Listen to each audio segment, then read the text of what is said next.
नमस्कार शेतकरी बांधवांनो, मी प्रमोद गायकवाड दिशा सेंद्रिय शेतीची या युट्यूब चॅनलवर तुमचं सर्वांचं स्वागत। आज पुन्हा एक नवीन व्हिडिओ घेऊन आलेलो आहे।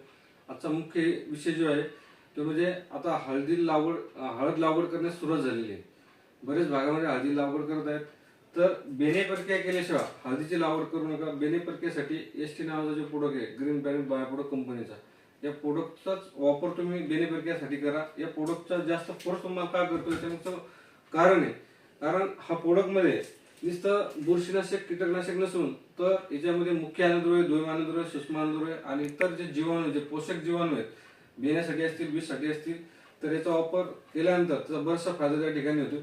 आणि खतापेक्षाही महत्त्वाचा भाग आहे की आपल्याला बेने प्रक्रिया करणं गरजेचं आहे, किंवा रोग प्रक्रिया असेल किंवा बीज प्रक्रिया करणं गरजेचं असेल।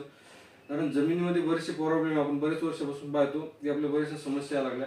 आता जर तुम्ही बीज प्रक्रिया नाही केली किंवा बेने प्रक्रिया जर नाही केली तर पुढे भरपूर समस्या त्या ठिकाणी येते, बुरशी लागते आणि बेनं स्ट्रॉंग होणं गरजेचं असतं। बेनं जेवढं स्ट्रॉंग राहील, जेवढं मजबूत राहील, जेवढी त्याची सुरक्षा तुम्ही आताच करसाल तर त्याचे बेनिफिट पुढे तुम्हाला त्या ठिकाणी भेटतील। आजार भरपूर कमी येतील, करपा येणार नाही, बुरशी लागणार नाही, बरेचसे समस्या त्या ठिकाणी कमी होऊन जातात। म्हणून बीज प्रक्रिया, बेने प्रक्रिया केल्याशिवाय तुम्ही पेरणी करू नका किंवा हळदीची लागवड करू नका।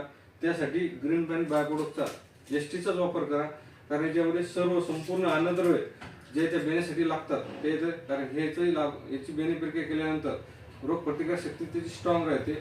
ज्या ठिकाणी तुम्हाला बेने प्रक्रिया न करता त्याची लागवड केली जाते त्याच्यापेक्षा 1 ते 2 दिवस अगोदर त्याची उगवण शक्ती होते आणि शेवटपर्यंत स्ट्रॉंग राहते, पुढे समस्या त्या ठिकाणी जास्त येत नाहीत। हा प्रोडक्ट परचेस करण्यासाठी किंवा खरेदी करण्यासाठी माझ्या मोबाईल नंबरवर मला संपर्क करा। माझा मोबाईल नंबर आहे 96 57 32 15 88। धन्यवाद।